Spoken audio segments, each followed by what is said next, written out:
여러분 미국에 처음 오실 때 기억나세요? 여러 가지 힘드셨을 텐데 이사하신 기억이 혹시 나십니까? 참 힘든 것 같아요. 다른 나라로 올 때 짐을 다 정리하고 또 이 살 집을 찾는다는 거 많이 쉽지 않은 것 같습니다. 뭐 집을 찾는 것뿐만 아니라 이사를 싸고 또 이사를 하면 그것을 풀고 하는 이런 모든 일들이 참 쉽지 않은 것 같아요. 또 타주로 이동하는 것도 마찬가지고, 뭐 같은 동네지만 또 이사를 짐을 옮기는 것도 어렵습니다. 지금 저희 교회도 이제 제가 아는 가정만 해도 지금 세 가정이 이사를 준비하고 있는데 저도 열심히 함께 기도하고 있습니다. 왜냐하면 이 마음에 드는 집을 찾거나 또 이사는 모든 과정이 쉽지가 않죠. 편하지 않습니다. 굉장히 불편하고 힘든 일인데 만약에 이런 이사를 계속 자주 해야 된다면 굉장히 힘든 일일 거예요. 피곤한 일일 겁니다. 그런데 이사만 힘든 것이 아니라 만약에 그냥 단지 짐을 싸서 옮기는 이 작업이 아니라 삶의 터전을 계속 옮겨야 된다라고 생각하면 정말로 힘든 일이죠. 직장을 계속 옮겨야 된다? 더 힘듭니다. 그런데 만약에 도피 생활을 하는 사람들을 생각해 본다면 그건 더 힘들겠죠. 앞길이 막막한데 자신이 가지고 있는 모든 것을 또 가족과 함께 그 짐을 계속 옮겨야 된다고 생각하면 쉽지 않은 일인 것 같아요. 뭐 21세기를 사는 저와 여러분 이 시대에도 그게 쉽지 않은데 만약에 3000년 전에 그러한 도피 생활을 했다고 생각하면 굉장히 힘들겠죠.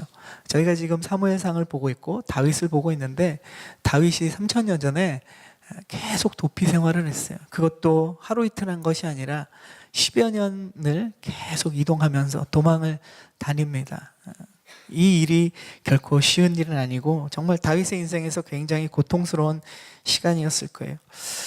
그가 도망을 다닌 이유는 자신의 문제는 아니었습니다. 자신의 문제가 아니라 사울 왕이라는 사람이 다윗을 시기했죠. 질투했습니다. 그리고 망상에 빠져서 다윗이 자기를 죽이고 몰아내고 왕이 될 거라는 그러한 생각에 두려움에 빠져 있었어요. 그래서 다윗을 제거하려고 계속 찾으러 다니고 또 죽이려고 합니다. 몇 번이나 죽이려고 했는데 다윗이 그때마다 하나님의 도우심으로 목숨을 건졌어요.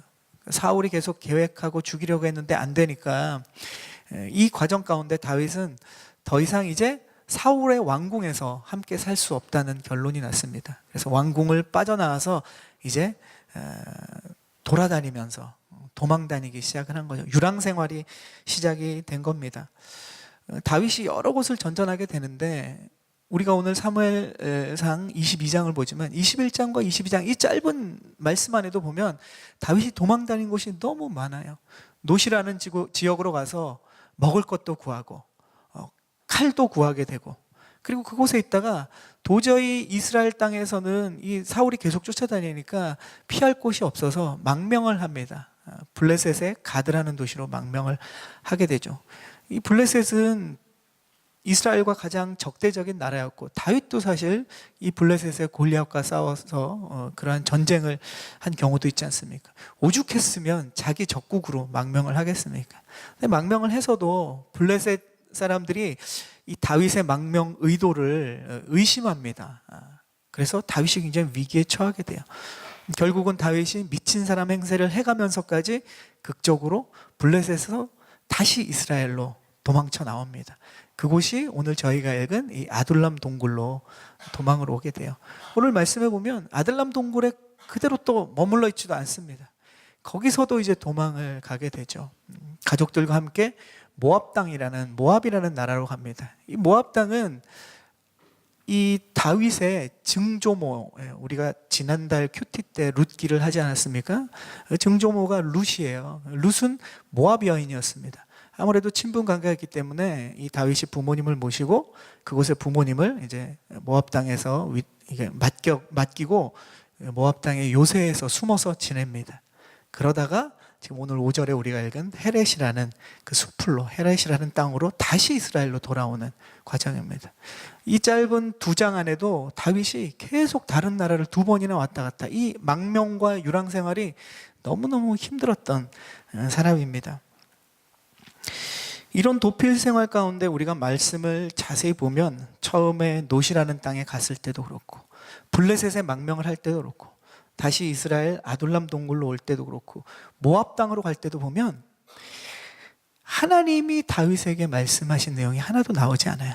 다윗은 이러한 위기와 어려움 속에서 자기가 가진 지혜와 지식을 가지고 또 자기가 할 수 있는 일들을 찾으면서 도망을 다녔습니다. 뭐 너무 급해서 그랬을지는 모르지만 어쨌든 이 상황 속에서 다윗은 하나님의 뜻을 구하거나 하나님의 인도하심을 구하는 것이 아니라 도망 다니기 급급했어요. 하나님의 음성을 듣는 것보다는 지금 상황이 열리는 대로 지금 찾아다녔습니다. 그 결과는 어떻게 됐냐 보니까 자기가 도망가는 곳들에 오래 머물지 못했어요. 잠시 머물다가 또 도망 나오게 되고 또 도망가게 되고 계속 이런 일들이 반복되고 있다는 겁니다. 오늘 말씀 읽었던 5절에 보면 이제 비로소 다윗은 하나님의 음성을 듣기 시작합니다. 이 예언자가 나오죠. 선지자가 나오는데 갓이라는 선지자가 이제 다윗에게 얘기합니다. 모압 요새에 숨어있는 다윗에게 하나님이 말씀하셨다. 이제 하나님의 음성을 들어라. 너가 당신이 거기 있지 말고 이제 다시 이스라엘로 돌아와야 된다. 헤렛 땅으로, 헤렛의 숲으로 돌아오라. 이 하나님의 음성을 갓 선지자를 통해서 다윗은 듣게 됩니다. 그리고 이스라엘로 돌아와요. 그 다음에 재미있는 것은 22장 이후에 보면 계속 다윗은 하나님의 음성을 듣고 또 하나님께 묻습니다. 자꾸 내가 어떻게 해야 될까요? 이 전환의 장면이 바로 22장이에요. 그러니까 다윗의 인생을 보면 처음에 우리는 골리앗과의 싸움 때문에 굉장히 믿음이 좋고 항상 하나님께 묻고 하나님의 뜻대로 움직인 사람처럼 보이지만 그때는 하나님의 믿음으로 승리했어요. 그러나 그 과정 속에서 그가 위기가 찾아오고 어려움이 찾아오니까 그의 믿음의 시야가 좁아진 거죠. 도망가기 급하다 보니까 하나님의 뜻을 구하기보다 상황이 열리는 대로 그는 찾아다녔습니다. 그 결과 어려움이 계속 반복됐죠. 이제 다윗의 인생은 사무엘 22장 이후로 하나님의 음성을 듣기 시작합니다. 무엇을 할 때, 중대한 결정을 할 때 하나님께 묻기 시작합니다. 다윗은 이런 오랜 도피 생활 속에서 광야의 훈련을 받는 것 같았죠. 광야의 훈련입니다. 그에게 있어서. 그 기간은 어떻게 그의 인생에서 이제 하나님의 음성을 들어야 되는지를 훈련받는 시간이었어요.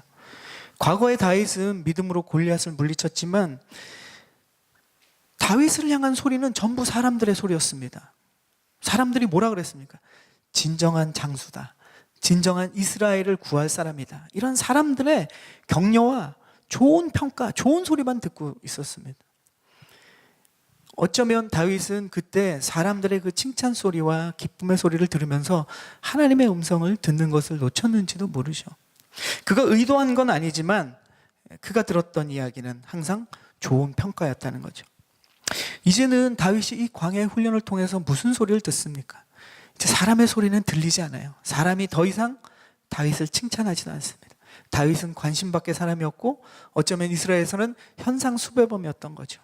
그에 대한 좋은 평가는 하나도 없습니다. 이 광야와 같은 도망자의 삶에서 그가 들을 수 있었던 건 아무것도 없었어요. 침묵밖에 없었습니다. 그가 걸어가야 할 곳도 정해지고 열려있는 승리하고 돌아오면 그런 개선장군과 같은 길이 열려있지 않았습니다. 막막한 그 사막과 같은 그 광야에서 끊임없이 다윗은 살았던 거죠. 다윗은 바로 이 시간이 그에게 광야의 훈련의 시간이었습니다. 다윗은 오랜 도피 생활을 통해서 이제 사람의 칭찬의 소리는 들리지 않게 되고 하나님의 음성을 듣기 시작하는 것이죠. 우리도 마찬가지입니다. 때로는 우리는 사람의 이야기에 귀를 너무 많이 기울이고 살아요. 사람 신경을 너무 많이 씁니다. 어떤 사람이 나에 대해서 좋은 얘기 해주기를 기대하고 그것에 만족하며 살아가려고 합니다. 사람들의 평가, 평판을 관심사로 그것을 위해서 일생 목숨 거는 사람들도 있습니다. 또 사람들이 보는 것에 우리가 온통 관심을 빼앗겨서 우리도 그것을 보려고 하죠.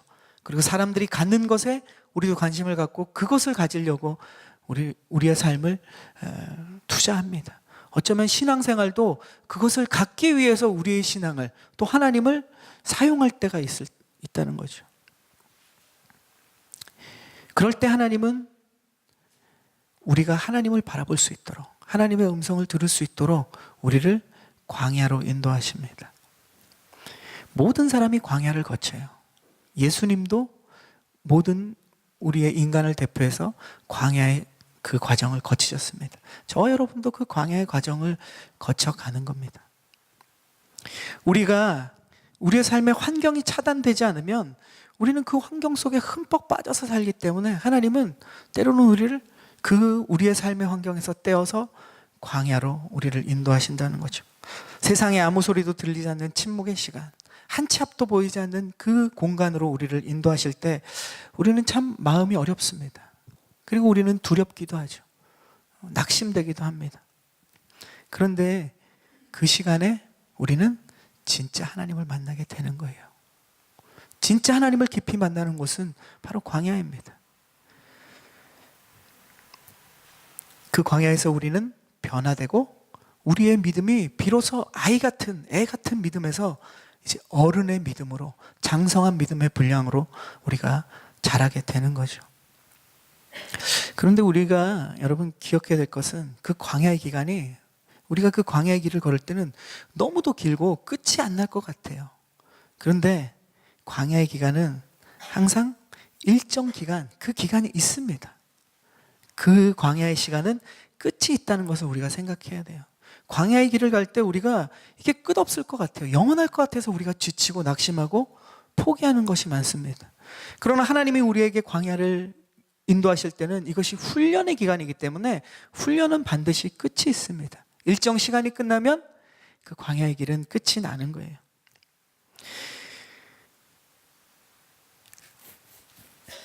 여러분 지금 어떻습니까? 여러분의 삶에 광야를 거쳐서 나온 분도 계시지만 죄송한 말씀이지만 나왔다고 해서 여러분에게 광야가 다시 찾아오지 않는가?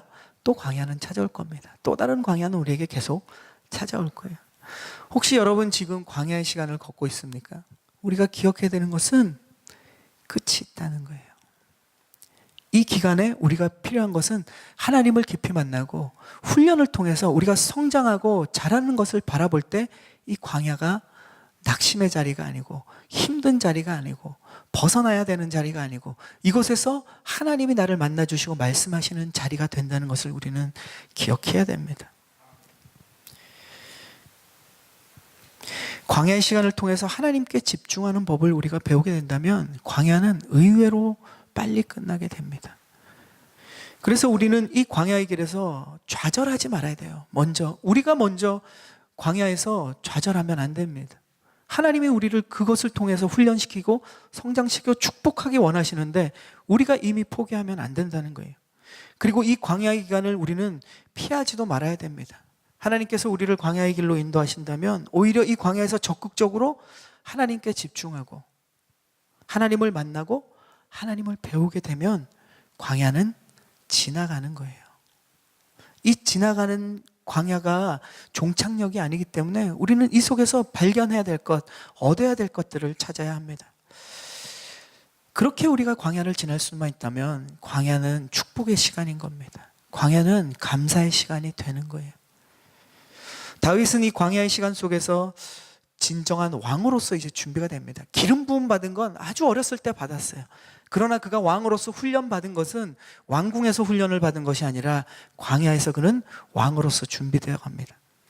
세상을 의지하는 법이 아니라 하나님을 의지하는 법을 배우는 거예요. 이게 진짜 왕이라는 거죠. 하나님은 이 다윗을 광야에서 훈련시키십니다. 그리고 또 한 가지 오늘 말씀에 다윗은 자신이 받는 이 고통 속에서 고통을 받는 다른 사람들을 이해하고 품어주는 사건이 오늘 나옵니다. 그 사건이 저와 여러분이 읽은 바로 1절에서 5절까지 나오는 이 아둘람 동굴에서 일어난 사건이에요. 자, 1절부터 2절까지 그 내용을 보여주고 있는데 우리 1절과 2절 말씀을 함께 읽어보겠습니다. 자, 1절 시작. 다윗은 가드를 떠나 아둘람 동굴로 피신했습니다. 다윗을 만나러 그곳으로 내려왔습니다. 그뿐만 아니라 고통 속에 있는 사람들, 빚진 사람들이 그의 곁으로 모여들었습니다. 다윗은 그들의 지도자가 됐는데 그와 함께한 사람들은 400명 정도나 됐습니다. 자, 지금 상황은 다윗이 이제 블레셋에서 나와서 이제 망명 생활을 청산하고 아둘람 동굴에서 이제 머물고 있을 때입니다. 다윗은 사울을 피해서 동굴을 피난처로 삼아서 지냈어요. 얼마나 급했으면, 또 사울이 얼마나 집요하게 찾아다녔으면 이 숨어서 골짜기에 있는, 거기 동굴이 많은 곳이에요. 아둘람 지역. 그 동굴에 숨어서 이 사울을 피하고 있는 정말 절박한 심정이죠. 다윗은 지금 어떻게 보면 그의 삶에서 가장 세상적으로 보면 가장 바닥을 치고 있을 때입니다. 가장 힘들 때 어떤 일이 일어나느냐? 사람들이 찾아와요. 물어물어 찾아왔겠죠. 이 아둘람 동굴로 찾아와서 다윗을 중심으로 모여들기 시작합니다. 모여든 사람들은 보니까 당시 계수법에 따르면 남자들 중심으로, 장정들을 중심으로 숫자를 세기 때문에 이 남자들만, 어른들만 400명 정도가 모였어요. 가족까지 하면은 뭐 1000명 정도가 되겠죠. 그들이 어떤 사람들인지 오늘 성경에 우리가 읽은 말씀에 있는데 보니까 사울의 이 폭정에 고통받는 사람들도 있었고, 생활고에 시달려서 빚을 진 사람도 있었어요. 그리고 현실에 불만을 품은 사람들이 지금 다윗을 중심으로 모이기 시작합니다. 그 사람들은 뭐 한마디로 얘기하면 그 당시에 아웃사이더들이죠. 근데 다윗이 만약에 사울 왕의 사위로서, 또 유명한 장군으로서 왕궁에 거했다면 이 사람들을 만날 기회가 없었던 사람들입니다. 다윗이 왕궁에 있었다면 이 사람들은 다윗을 찾아오지도 않았을 사람이죠. 찾아올 수도 없는 사람들이었죠. 다윗이 지금 도망자로서 이 동굴에 숨어 있기 때문에 만날 수 있었던 사람들입니다. 도망자 다윗과 같이 고통받는 처지였기 때문에, 함께 고통을 받는 사람들이었기 때문에 다윗에게 오기도 쉬웠고, 그들은 다윗을 찾아서 의지하고 무언가 도움을 받기 위해서 온 사람들입니다. 사실 그들은 다윗에게 전혀 도움이 안 되는 사람들이에요. 다윗은 지금 자기 몸 하나 추스리기도 힘들어요. 숨다가 못해서 지금 동굴에 숨어 있는데, 여기를 또 어떻게 알고 이 사람들이 찾아왔는데, 그 사람들은 다윗에게 뭐 아무것도 도움을 줄 수 없는 그런 사람들이 지금 모여서 이렇게 어른들만 400명이나 되는 사람들이 모이기 시작했습니다. 이런 상황에서 다윗은 이 사람들이 굉장히 부담스러웠을 거예요. 짐처럼 느낄 수도 있습니다. 왜냐하면 지금 자기하고 가족하고 몇몇 군사들, 자기와 함께하는 사람들과 이 동굴에 숨어 있어도 발각될까 봐 걱정이 되는데, 이 많은 사람들이 떼를 지어 있으면 사울이 찾기가 훨씬 더 쉬워지죠. 그리고 사울이 찾아오면 만약에 도망간다고 하면, 옛날에는 자기와 몇몇 소수가 도망가면 되는데 이 많은 사람들을 데리고 어떻게 도망가겠습니까? 다윗에게는 이 모든 것이 부담감이고 짐처럼 느낄 수 있습니다. 그런데 다윗은 오늘 어떻게 반응하느냐? 그들을 모두 걷어줍니다.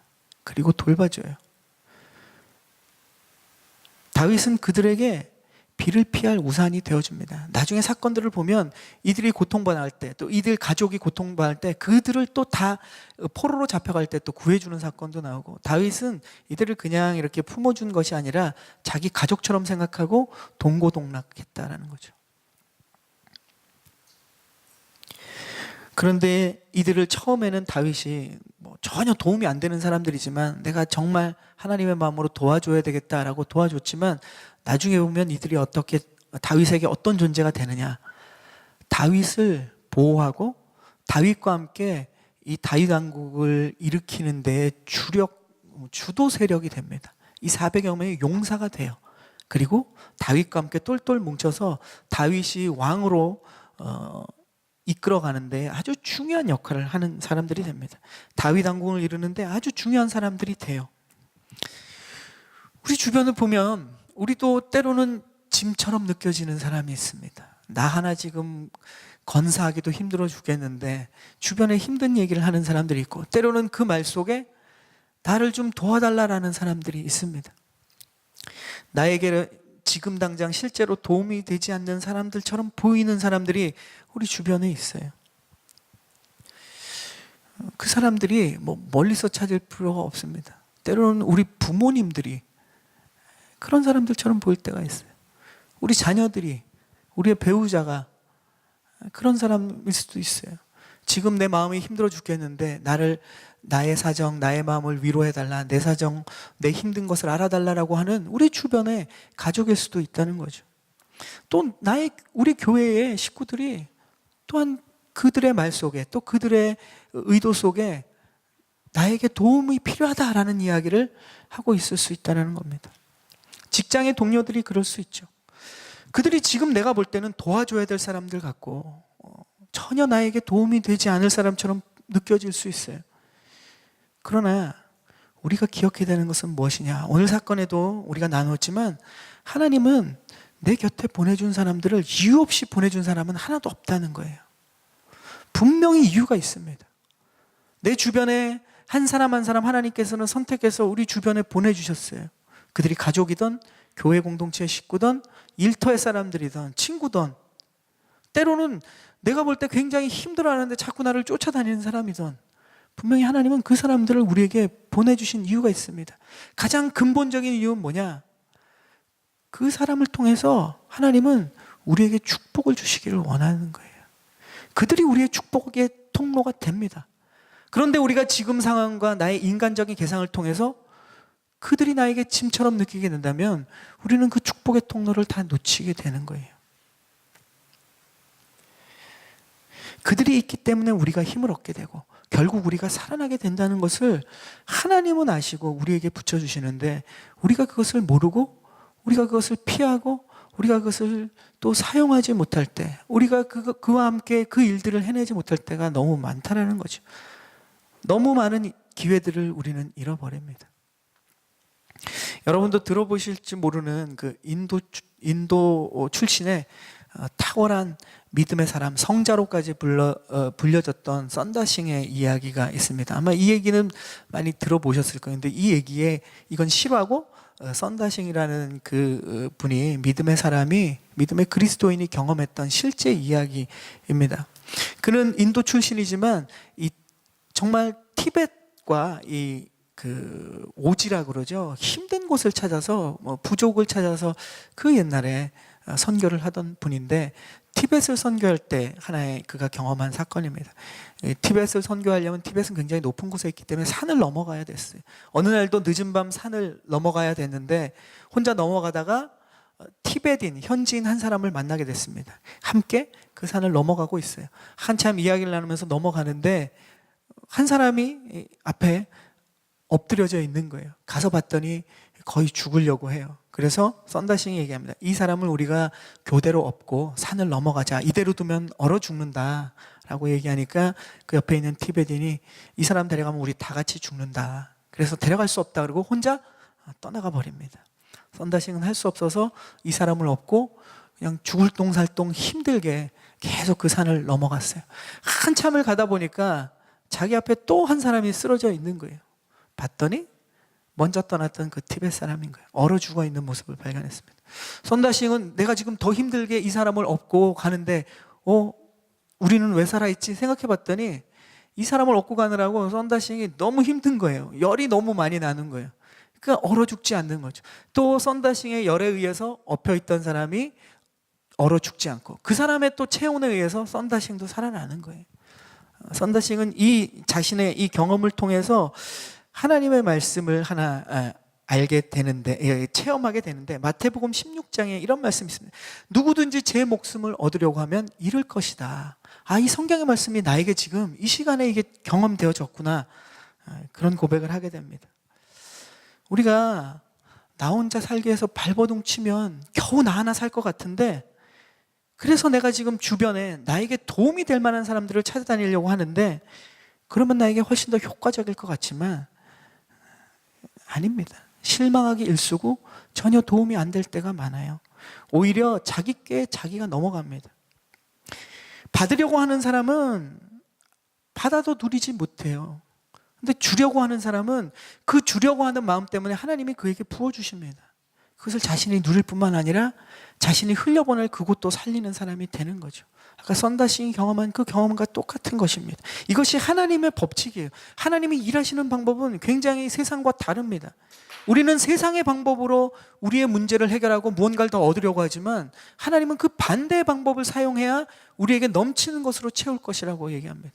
세상은 기적이라고 얘기하지만 하나님은 그것이 하나님의 법이라고 얘기합니다. 하나님의 방법을 따르면 우리가 될 것 같은데 그게 기적 같은 일이고 잘 안 일어날 것 같으니까 우리는 자꾸 세상적으로 하는 거예요. 나에게 도움될 사람을 찾고, 지금 당장 내 코가 석자고 힘들면 남 돌아볼 여력을, 또 하나님이 말씀하시는 걸 듣지 않고 내 사건에만, 내 일에만 집중하게 되기 때문에 오히려 거기서 막히는 겁니다. 누가복음 6장 38절엔 예수님이 이렇게 약속을 하십니다. 우리가 너무 잘 아는 말씀이죠. 남에게 주라. 그러면 너희가 받을 것이다. 그것도 많이 꾹꾹 눌러 흔들어서 넘치도록 너희 품 안에 안겨줄 것이다. 너희가 남을 저울질하는 만큼 너희도 저울질 당할 것이다. 이것이 하늘의 법칙이고 예수님이 저와 여러분에게 확실하게 약속해 주신 겁니다. 내가 주기 시작할 때 우리에게 넘치게 채우신다는 거예요. 반대로 내가 주는 것을 절대 난 줄 수 없습니다, 이렇게 우리가 다짐하면 어떻게 될까요? 꾹꾹 눌러주는 것이 아니라 있는 것도 다 빠져나가 버리는 겁니다. 이것은 하나님이 약속하신 하나님의 방법입니다. 우리 이 방법을 끊임없이 듣고 알면서 왜 행하지 못하느냐? 세상적으로 생각하기 때문에 그래요. 세상적인 계획을 셈이 하나님보다 너무 앞서요. 그래서 이 능력들을 체험하지 못합니다. 가끔씩 이 믿음으로 반응한 사람들만이 체험하니까 우리가 볼 때는 기적이 되는 거예요. 하나님은 이것이 우리의 삶의 일상이 되길 원합니다. 우리가 이렇게 믿음으로 반응한다면 우리는 날마다 세상 사람들이 기적이라고 말하는 것을 날마다 우리는 체험할 수 있는 것입니다. 오늘 아둘람 동굴에서 다윗이 거둬들였던 그 행동과 그의 이 태도를 통해서 다윗은 이 400명의 아둘람 동굴에서 함께했던 공동체 사람들을 통해서 그는 도움을 준 사람이 아니라 그들 때문에 그의 왕국이 큰 도움을 받는 사람이 되게 됩니다. 하나님께서는 오늘 말씀을 통해서 우리에게 말씀하시는 거예요. 하나님의 법칙을 지금 이야기하고 계십니다. 사랑하는 성도 여러분, 저와 여러분을 보면, 저 자신도 그렇고 여러분도 보면 우리가 마치 오늘 말씀에 나오는 이 아둘람 동굴에 모인 사람들 같은 거예요. 우리가 이 미국 땅의 메이저리티는 아닙니다. 우리는 마이너리티예요. 이곳에서 태어난 사람들은 이 미국의 현실이 자기들에게 익숙한 것입니다. 어렵지 않아요. 그냥 태어나서부터 쭉 자라면서 습득된 몸의 배인 것입니다. 그런데 우리는 모든 신경을 그들보다 더 곤두세우고 노력해야지만 겨우 이해할 수 있고 적응할 수 있는 환경이에요. 우리는 더 노력해야지만, 그들보다 더 열심히 해야지만 무언가를 얻을 수 있는 사람들입니다. 우리가 바로 아둘람 동굴에 모인 사람들과 같은 것이죠. 하나님께서는 오늘 말씀에 우리에게 뭐라고 말씀하십니까? 그러니까 너희들이 서로 돌아보라는 거예요. 서로 공동체를 이루고 서로 회복되라는 거죠. 아둘람이라는 뜻이 피난처라는 뜻이에요. 아둘람 공동체는 뭐냐? 서로 힘든 사람들이, 연약한 사람들이 모여있기 때문에 서로가 하나 되어서 서로가 위로하고 격려할 때 서로에게 피난처가 되어주는 공동체입니다. 하나님께서 우리에게 이러한 아둘람 공동체를 주신 것은 우리의 가정이 그런 아둘람 공동체가 되어서 서로가 위로가 되고 피난처가 되는 거예요. 우리의 교회가 아둘람 공동체가 되어서 우리 안에서 서로 회복이 일어나고 격려가 일어나고 축복이 일어나는 거죠. 사랑하기도 부족한 시간이다, 이런 이야기 들어보셨을 거예요. 격려하기도 부족한 시간입니다. 가정에서 또 우리가 교회에서 모일 때 세상 얘기 많이 하지 마십시오.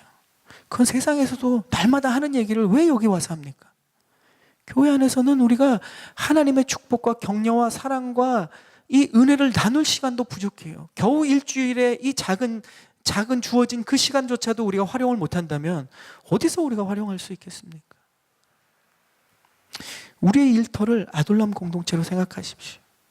우리의 사장이 나에게 월급 주는 사람, 일 시키는 사람으로 생각하는 것 하지 마시고, 내 직원을 쟤는 관리하지 않으면 딴짓할 사람, 이렇게 생각하지 마시고 아둘람 공동체를 생각하고 서로가 서로에게 필요한 것들을 돕고 섬긴다면 그 공동체는, 그 회사는 놀랍도록 변화될 겁니다. 서로 섬기고 돕고 나눠주면서 우리 모두가 살아나는, 저와 여러분이 속한 모든 곳을 우리가 아둘람 공동체로 만들어서 회복이 일어나고 놀라운 하나님의 이 기적들이 날마다 일어나는 그런 공동체로 변화시키는데 저와 여러분을 하나님이 파송하셨다고 믿습니다. 그 자리에서 그러한 다윗과 같은 그런 놀라운 은혜를 흘려보내는 우리 모두가 되기를 주님의 이름으로 축원합니다. 아멘. 이 시간 말씀을 생각하면서 우리 기도하며 나가겠습니다.